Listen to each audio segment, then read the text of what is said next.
Oke, kita mulai lagi ya teman-teman semuanya, para pencinta pengadaan. Kita lanjut latihan soal kita. Video kemarin sudah nomor 150, sekarang 151. Baik, kita mulai. 151. Surat perintah kerja digunakan untuk pengadaan barang jasa lainnya dengan nilai. Nah, ini SPK ya.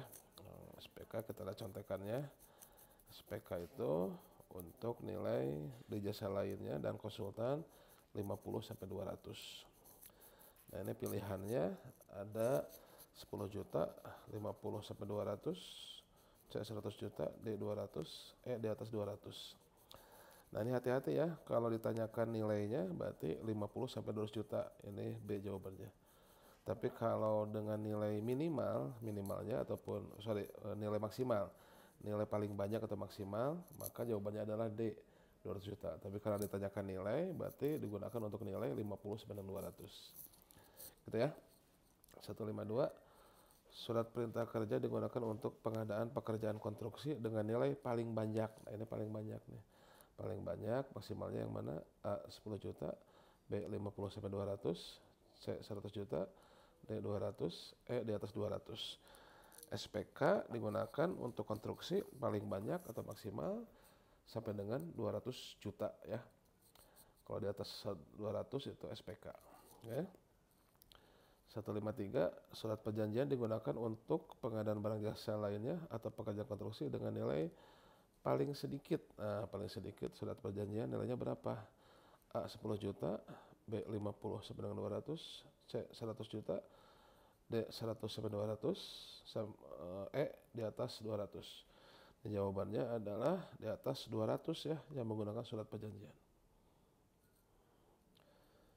154 kita perbesar dulu. 154. Surat perjanjian untuk pengadaan jasa konsultan dengan nilai paling sedikit. Nah, untuk jasa konsultan, surat perjanjian digunakan paling sedikit nilai berapa? A 10 juta, B 50 juta sampai 200, C 100 juta, D 100 sampai 200, E di atas 200. Jawabannya adalah paling sedikit 100 juta.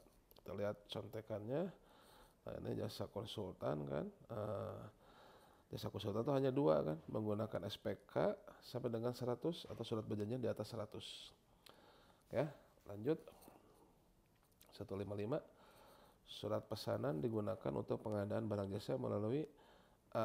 pengadaan langsung, B. penunjukan langsung, C. purchasing, D. tendering, E. seleksi. Surat pesanan digunakan untuk purchasing. C jawabannya. 156. Uang muka dapat diberikan untuk apa? A. untuk persiapan pelaksanaan pekerjaan, B. untuk keuntungan penyedia, C. untuk pemeliharaan pekerjaan, D. untuk pembayaran utama pekerjaan, E. untuk item pekerjaan biaya terbesar. Jawabannya tentunya ini uang muka untuk A ya, persiapan pelaksanaan pekerjaan. Ya, bukan untuk ambil untung atau terus kabur, bukan untuk pemeliharaan itu ya terakhir nanti tidak uang muka. Pembayaran utama pekerjaan bukan ya, dan bukan masalah terbesar juga. 157. Uang muka dapat diberikan untuk usaha kecil dengan kontrak di atas 2,5 miliar adalah paling tinggi berapa persen dari nilai kontrak? A 15, B 20%, C 30%, D 50%, E 75%. Jawabannya ini di Perpres terbaru ya. Perpres terbaru bahwasannya untuk usaha kecil dengan nilai di atas 2,5 miliar itu maksimal adalah 30%. Kita lihat contekannya dulu. Ini kan yang usaha kecil itu yang sampai dengan 15, jadi dibagi 3 grade nih. Nah, dibagi 3 grade. Kalau 50 sampai 200, 50%, 200 sampai 2,5, 30% minimal, 2,5 sampai 15% itu maksimal 30% ya. Nah, ini yang ditanyakan adalah untuk di atas 2,5 miliar. Nah, untuk di atas 2,5 miliar itu adalah di atas 2,5 miliar berarti yang ini nih. Nah, 2,5 miliar sampai dengan 15 maksimal 30%. Maksimal 30%. Oke. Kemudian 158, uang muka yang dapat diberikan untuk usaha non kecil adalah paling tinggi berapa persen dari nilai kontrak. Usaha non kecil. Nah, kalau usaha non kecil ini 20% ya, usaha non kecil 20%. Kemudian 159, uang muka dapat diberikan untuk penyedia jasa konsultan adalah paling tinggi berapa persen dari nilai kontrak. Jasa konsultan ini A 15%, B 20%, C 30%, D 50% atau E 75%. Kita lihat contekannya, konsultan itu adalah sama ya, sama dengan apa? Usaha non kecil itu 20%. Oh, di contekan nggak ada ini ya. Apa? 20% jawabannya. Konsultan ini jawabannya adalah 20% atau B ya, 159B. Oke. Kemudian 160, uang muka dapat diberikan untuk pengadaan kontrak tahun jamak adalah paling tinggi berapa persen dari nilai kontrak tahun jamak. Apakah A 15%, B 20%, C 30%, D 50% atau E 70%. Jawabannya adalah 15% untuk kontrak tahun jamak. Oke, sudah 10 soal, kita istirahat dulu ya.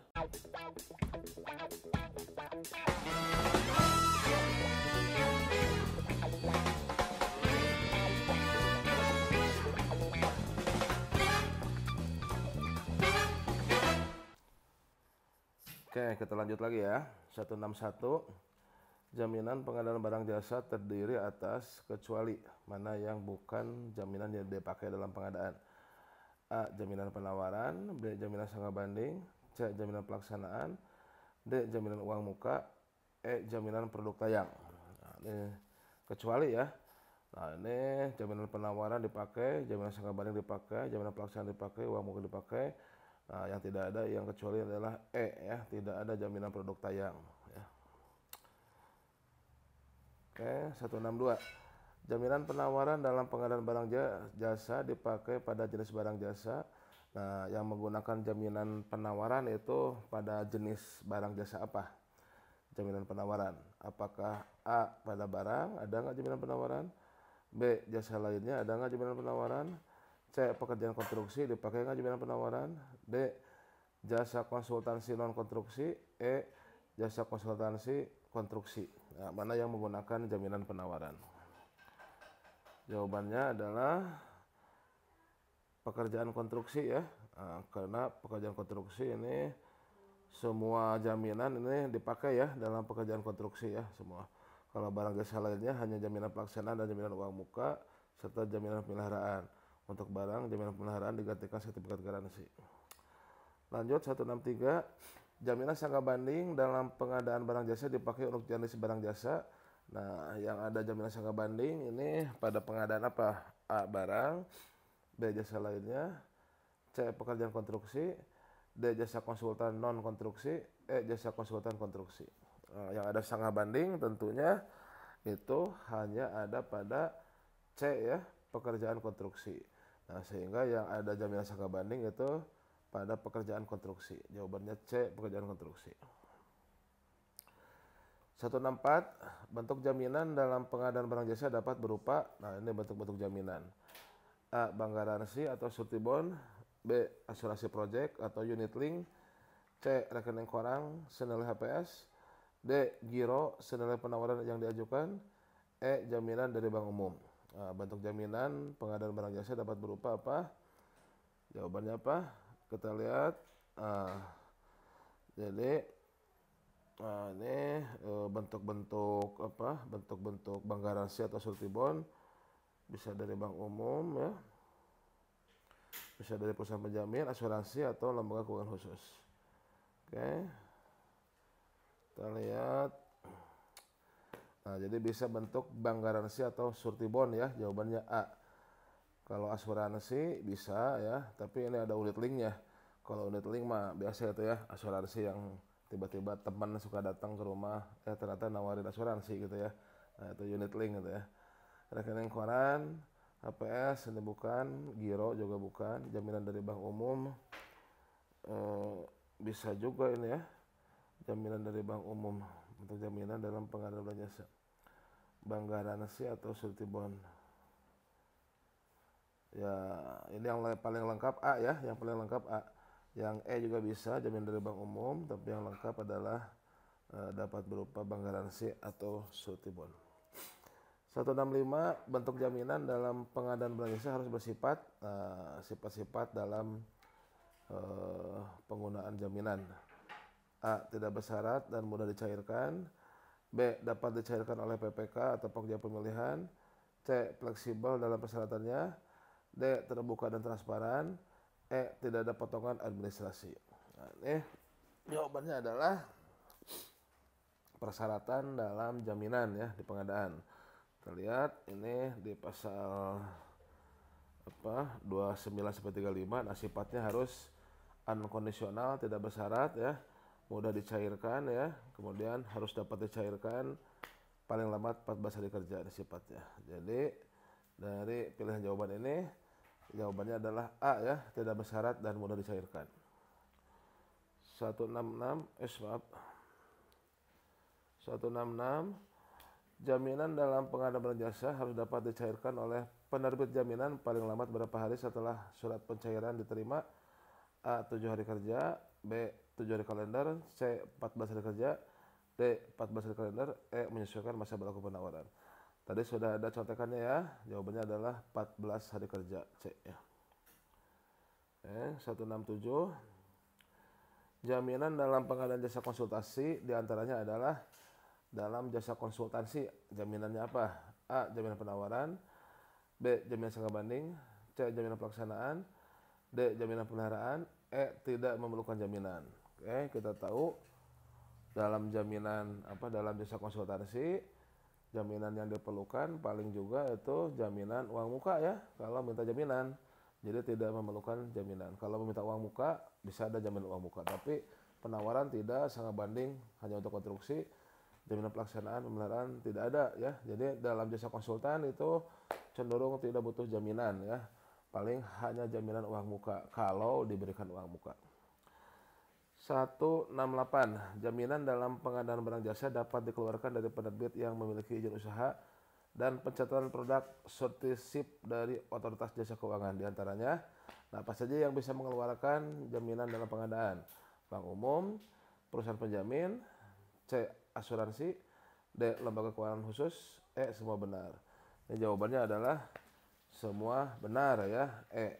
Jadi semuanya bisa mengeluarkan jaminan untuk pengadaan bank umum, asuransi, perusahaan penjamin atau lembaga keuangan khusus. Yang penting dia ada terdaftar di OJK.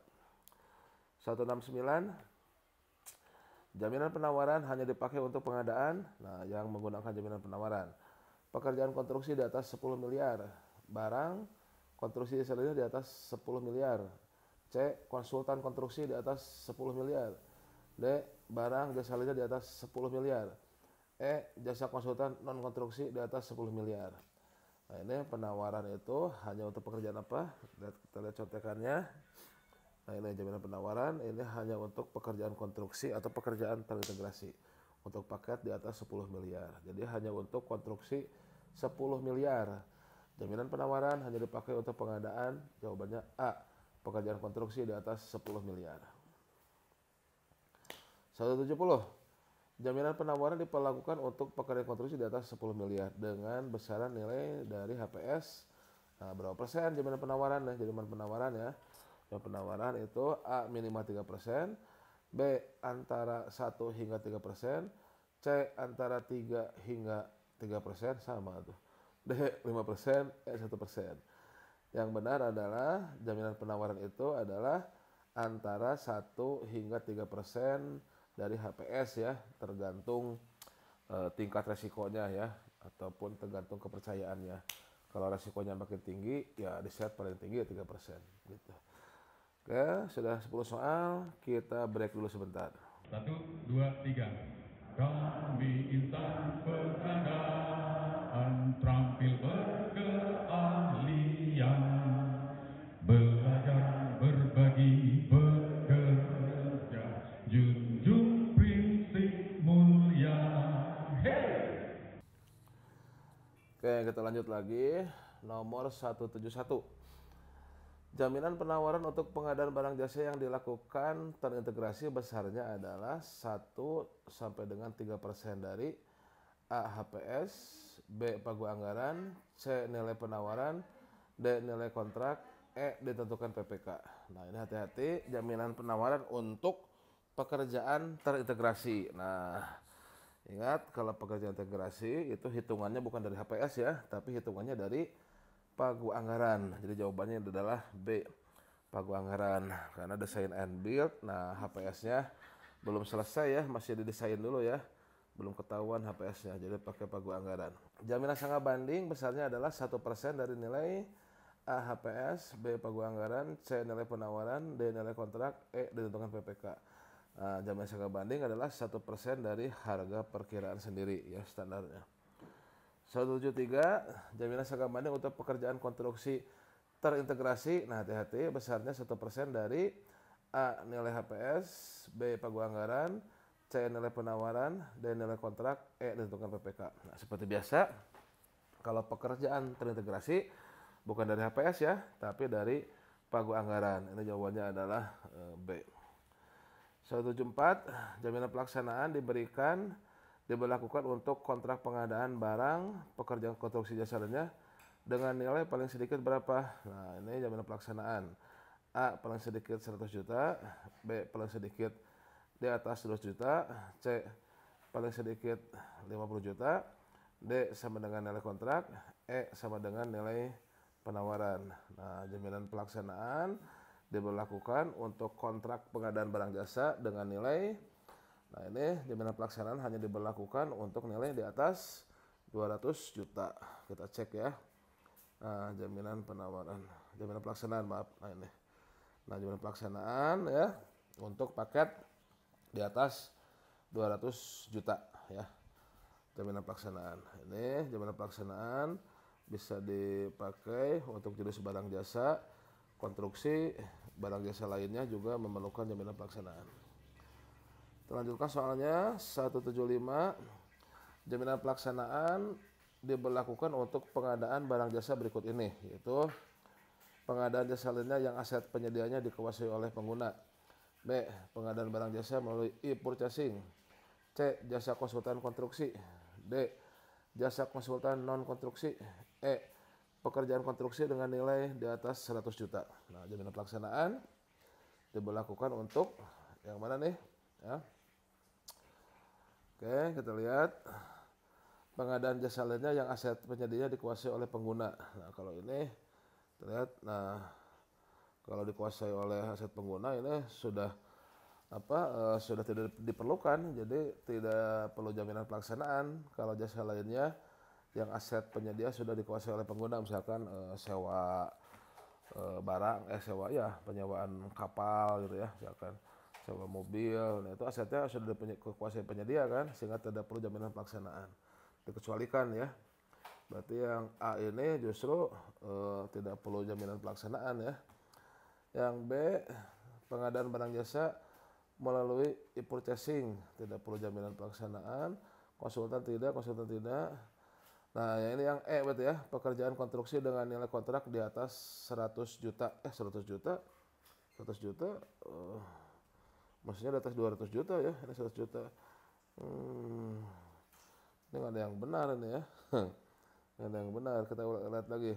Jaminan pelaksanaan diberlakukan untuk pengadaan barang jasa berikut ini. A. Jasa lainnya yang aset penyedia dikuasai oleh pengguna. Nah ini yang dikecualikan, tidak perlu. Pengadaan barang jasa melalui e-purchasing, jaminan pelaksanaan. Purchasing tidak perlu jaminan pelaksanaan. Coba kita lihat. Yang B. Ya ini kan ya, purchasing tidak diperlukan ya kan, tidak diperlukan ya. Kemudian konsultan konstruksi, konsultan non konstruksi sama-sama tidak perlu jaminan pelaksanaan. Konstruksi dengan nilai di atas 200, ya ini maksudnya di atas 200 ya, kita koreksi ya, di atas 200 ini. Ya di atas 100 berarti 200 juga termasuk ya, ngeles. Ya, kita koreksi ini 200 ya, kita koreksi ini 200 juta. Oke. 176, nah berarti jawabannya ini E ya, 175 ya. Jaminan pelaksanaan diberlakukan untuk pengadaan barang jasa berikut ini, yaitu pekerjaan konstruksi dengan nilai di atas kontrak di atas 2 juta. Oke. 176, besar nilai jaminan pelaksanaan untuk penawaran di bawah 80% dari nilai HPS, nilai harga tidak wajar diberlakukan sebesar A. 5% dari HPS, B. 5% dari pagu, C. 5% dari kontrak, D. 5% dari penawaran, E. 5% dari hasil negosiasi. Nah ini yang benar adalah kalau dia penawarannya kurang dari 80% HPS, kalau harga tidak wajar, maka jaminan pelaksanaannya adalah 5% dari HPS ya, yang A ini. 177, besaran nilai jaminan pelaksanaan untuk nilai penawaran sama dengan atau di atas 80% dari nilai HPS diberlakukan sebesar, nah ini harga wajar ya. Jadi kalau harga penawarannya di atas 80% HPS, berapa nilai jaminan pelaksanaannya? Diberlakukan sebesar 5% dari HPS, 5% dari pagu anggaran, 5% dari kontrak, 5% dari penawaran, atau 5% dari hasil negosiasi. Jawabannya adalah kalau harga wajar ya di atas 80% HPS, maka jaminan pelaksanaannya adalah 5% dari kontraknya ya. C. 5% dari kontrak. 178, masa berlaku jaminan pelaksanaan untuk pengadaan barang jasa lainnya adalah sampai dengan masa berlakunya ya. Masa berlaku jaminan pelaksanaan A. sampai dengan serah terima pekerjaan, B. sampai dengan berakhirnya kontrak, C. sampai dengan serah terima pekerjaan pertama atau kedua, D. selesai pemeliharaan, E. pemeriksaan hasil pekerjaan ya. Masa berlaku jaminan pelaksanaan adalah sampai dengan serah terima hasil pekerjaan ya. Oke, ini adalah yang A ya. Kita lihat dulu apakah kalau kurang tepat ya. Nah ini berlaku sampai dengan serah terima pekerjaan ya.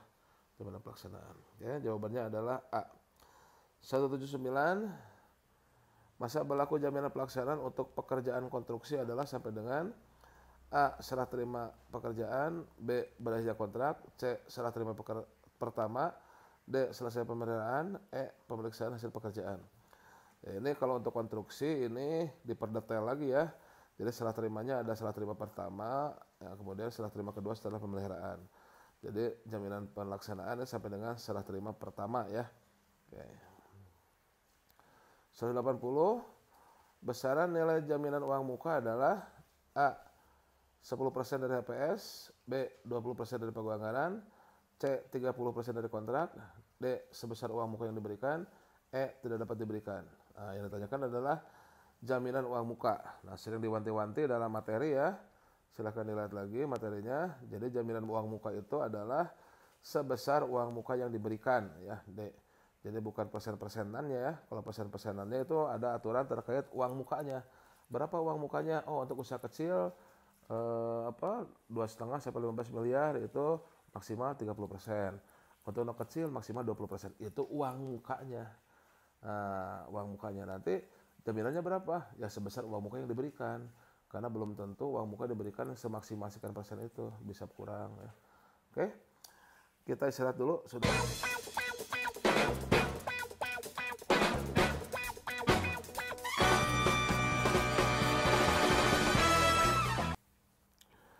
Kita lanjutkan lagi nomor 181, masih tentang jaminan. Besaran nilai jaminan pemeliharaan adalah sebesar A. 5% dari HPS, B. 5% dari pagu, C. 5% dari kontrak, D. 5% dari nilai pemeliharaan pekerjaan, E. disesuaikan dengan nilai pemeliharaan. Nah, besar nilai jaminan pemeliharaan. Jawabannya adalah 5% dari kontrak ya. E ini jaminan pemeliharaan. 182, setelah masa pemeliharaan selesai, jaminan pemeliharaan selanjutnya dikembalikan kepada A. penyedia, B. pihak KPA, C. pihak penerbit jaminan, D. pokja pemilihan untuk dicairkan, E. pejabat pembuat komitmen. Kalau sudah selesai pemeliharaan, maka jaminan dikembalikan kepada penyedia ya, karena kan sudah sudah dipelihara, sudah selesai pemeliharaannya ya. 183, maaf. Pengembalian jaminan pemeliharaan setelah masa pemeliharaan selesai dilakukan berapa hari setelah masa pemeliharaan selesai? A. 14 hari kerja, B. 14 hari kalender, C. 7 hari kerja, D. 7 hari kalender, E. 7 tanggal merah. Ini administrasi seperti biasa kalau terkait jaminan itu adalah 14 hari kerja. Jawabannya A. 184 yang dapat digunakan sebagai jaminan pemeliharaan pekerjaan konstruksi atau jaminan pemeliharaan jasa lainnya yang membutuhkan masa pemeliharaan adalah A. Retensi 5%, B. Pinjaman senilai pemeliharaan, C. Rekening koran sebesar nilai pemeliharaan, E. Uang cash senilai 5%, E. Tidak ada yang benar. Nah, sebagai pengganti jaminan pemeliharaan ini bisa kita dengan A ya, retensi, yaitu uang ditahan 5%. Jadi dibayarkan 95%, 5%-nya ditahan sebagai retensi, ya pengganti jaminan pemeliharaan. 185, sertifikat garansi diberikan kepada terhadap kelaikan penggunaan hingga jangka waktu tertentu dalam pengadaan apa? Jadi sertifikat garansi digunakan dalam pengadaan apa? A. Pengadaan barang, B. Jasa lainnya, C. Pekerjaan konstruksi, D. Jasa konsultan non-konstruksi, E. Jasa konsultan konstruksi. Sertifikat garansi digunakan untuk pengadaan A ya, pengadaan barang sebagai pengganti jaminan pemeliharaan. Oke. 186, sertifikat garansi yang diberikan terhadap kelaikan penggunaan barang dapat dikeluarkan oleh siapa? Kecuali, mana yang kecualinya? A. Produsen, B. Pihak yang ditunjuk secara sah oleh produsen, C. Pabrikan, D. Penyedia yang ditunjuk sebagai service center oleh produsen, E. Peserta tender. Ya, sertifikat garansi dapat dikeluarkan oleh siapa? Oleh produsen bisa, oleh pihak yang ditunjuk secara sah oleh produsen bisa, pabrikan apalagi, penyedia yang ditunjuk sebagai service center oleh produsen bisa, peserta tender belum tentu ini. Jadi yang kecualinya adalah E ya, belum tentu E ya. 187, penyesuaian harga hanya dapat dilakukan untuk, nah ini bergeser ke penyesuaian harga ya. A. Tahun jamak, lunsum, waktu penugasan. B. Tahun jamak, harga satuan, waktu penugasan. C. Tahun jamak, harga satuan, payung. D. Lumsum, harga satuan payung. E. Lumsum, harga satuan, kos pustri. Ya, jadi harga penyesuaian harga atau price adjustment hanya bisa diberlakukan untuk kontrak tahun jamak ya. Kemudian hanya untuk harga satuan. Nah, dan waktu penugasan, karena waktu penugasan kan sebetulnya turunan dari harga satuan ya. Jadi ini adalah yang B ya, tahun jamak, harga satuan, waktu penugasan. Kita lihat di resumenya. Nah, ini termasuk dalam pengelolaan kontrak ya. Nah, dalam pengelolaan kontrak, lihat contekannya. Nah, ini penyesuaian harga ya. Penyesuaian harga itu hanya untuk kontrak tahun jamak ya. Kemudian untuk kontrak harga satuan ya, harga satuan yang ya waktu penugasan juga itu sama dengan harga satuan kan turunannya, cuma yang diikatnya adalah harga satuan tenaga ahlinya. Kita lanjut ya, 188, penyesuaian harga diberlakukan untuk kontrak tahun jamak dengan waktu pelaksanaan lebih dari A. 12 bulan, B. 13 bulan, C. 18 bulan, D. 24 bulan, E. 3 tahun. Jadi kontrak tahun jamak hanya diberlakukan untuk masa pelaksanaannya yang lebih dari 18 bulan. Diberlakukan mulai bulan ke-13. Nah, kenapa hanya diberlakukan untuk kontrak tahun jamak yang pelaksanaannya lebih dari 18 bulan? Karena biasanya dari hasil penelitian ataupun yang sudah berlalu, yang di bawah 18 bulan biasanya penyedia tidak menghitung ya, tidak meminta price adjustment mungkin karena terlalu kecil nilainya ya. Jadi mulai diperhitungkannya yang di 18 bulan ke atas. Nah, sehingga di sini yang dihitung price adjustment udah aja dimunculkan di peraturannya yang pelaksanaannya lebih dari 18 bulan ya. Jadi ini jawabannya adalah untuk kontrak yang lebih dari 18 bulan, 188. Penyesuaian harga diberlakukan untuk kontrak tahun jamak yang pelaksanaannya lebih dari 18 bulan.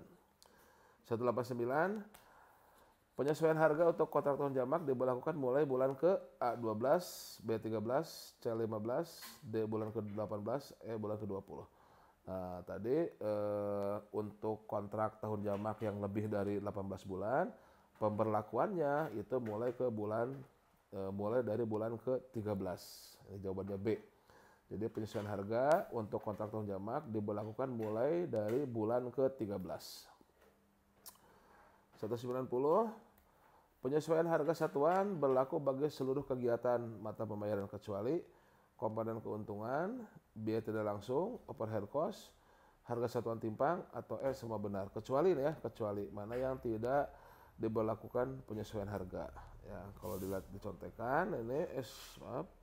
Nah, jadi dikecualikan komponen keuntungan, biaya tidak langsung atau overhead cost, harga satuan timpang. Nah, jadi ini semua benar ya, semua ini dikecualikan ya. Komponen keuntungan, biaya tidak langsung, overhead cost, harga satuan timpang, ini tidak diberlakukan penyesuaian harga. Kita lanjut lagi ya, 191. Penyesuaian harga satuan bagi komponen pekerjaan yang berasal dari luar negeri menggunakan indeks penyesuaian harga dari A. Negara Indonesia, B. Negara asal barang tersebut, C. Apabila ada hubungan dagang maka digunakan indeks dalam negeri, D. Indeks harga tahun sebelumnya, E. Tidak ada jawaban yang benar. Ya tentunya kalau berasal dari luar negeri menggunakan indeks negara dari luar negeri ya, menggunakan dari luar negeri. Nah ini luar negeri, harga luar negeri berarti menggunakan indeks dari negara asal barang jasa tersebut. B ya. 192. Penyesuaian harga satuan dalam hal pelaksanaan kontrak terlambat disebabkan oleh kesalahan penyedia. Indeks yang digunakan adalah indeks titik-titik antara jadwal kontrak dengan realisasi pekerjaan. A tertinggi, B terrata, C terendah, D terbanyak, E tidak ada jawaban yang benar. Jawaban yang benar adalah indeks yang terendah ya. Indeks yang terendah kalau terjadi keterlambatan akibat kesalahan penyedia. 193. Pemilihan penyedia barang jasa, pekerjaan konstruksi, jasa lainnya terdiri atas kecuali metode pemilihan. Metode pemilihan apa saja kecuali A. Purchasing, B. Pengadaan langsung, C. Penunjukan langsung, D. Tender, E. Seleksi. Mana yang bukan metode pemilihan dari barang konstruksi dan jasa lainnya? Tentunya ini jawabannya adalah E. Seleksi ya, karena seleksi itu untuk konsultan. Yang ini yang ditanyakan adalah untuk barang konstruksi jasa lainnya. Ya. 194 kita bergeser ke metode pemilihan ya. Metode pemilihan yang dilaksanakan untuk barang konstruksi jasa lainnya yang sudah tercantum dalam katalog elektronik atau toko daring adalah A. Purchasing, B. Pengadaan langsung, C. Penunjukan langsung, D. Tender, E. Seleksi. Metode pemilihan untuk barang jasa yang sudah ada dalam katalog elektronik itu dilakukan dengan yang namanya electronic purchasing atau e-purchasing A ya. 195. Metode pemilihan yang dilaksanakan untuk pengadaan barang konstruksi jasa lainnya yang bernilai paling banyak 200 juta adalah A. E-purchasing, B. Pengadaan langsung, C. Penunjukan langsung, D. Tender, E. Seleksi. Sampai dengan 200 juta itu namanya dilakukan dengan pengadaan langsung ya, B jawabannya. 196. Pekerjaan konstruksi bangunan yang merupakan satu kesatuan konstruksi atau satu kesatuan tanggung jawab atas risiko kegagalan bangunan serta tidak dapat direncanakan atau diperhitungkan sebelumnya, paling tepat menggunakan metode A. E-purchasing, B. Pengadaan langsung, C. Penunjukan langsung, D. Tender, E. Seleksi. Ini yang satu kesatuan konstruksi, satu kesatuan tanggung jawab risiko kegagalan bangunan itu bisa menggunakan metode penunjukan langsung ya, karena ini termasuk kondisi ataupun keadaan di pasal 38 ayat 5 yang bisa dilakukan dengan penunjukan langsung. 197.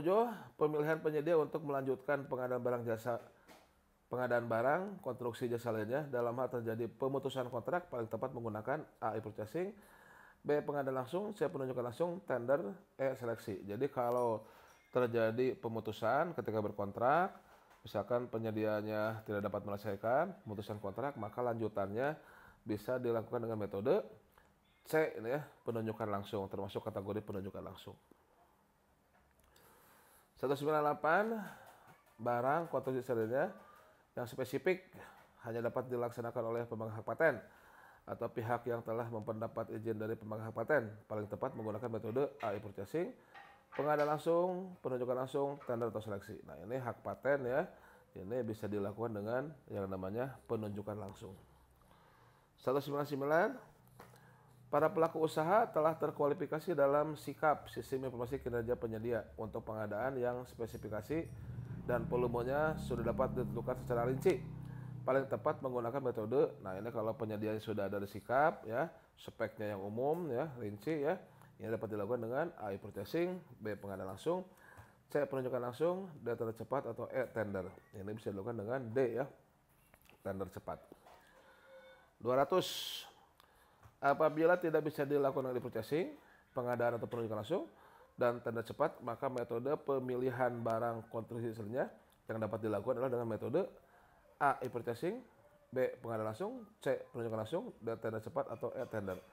Jadi kalau tidak bisa dilakukan e-purchasing, tidak bisa dengan penglang, penunjukan langsung, tender cepat, maka barulah kita bisa menggunakan E. Tender ya. Oke, cukup dulu ya. Nanti kita lanjutkan lagi. Terima kasih atas perhatiannya. Sehat selalu dan salam pengadaan dari Bogor.